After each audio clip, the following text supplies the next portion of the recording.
Okay, I'm going to attempt flush and fill my clutch. Get the clutch plate off.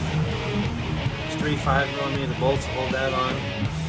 My fancy little Walmart special contraption.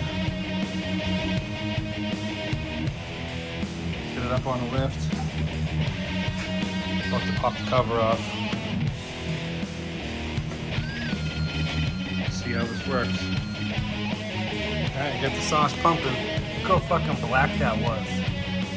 That's my clutch fluid. Fucking pitch black.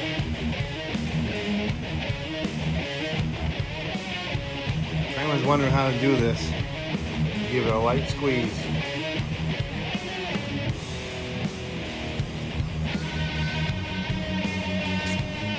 It comes down there into the little bottle. Now I'm getting to the point where I gotta put some more in so I don't get air in the line.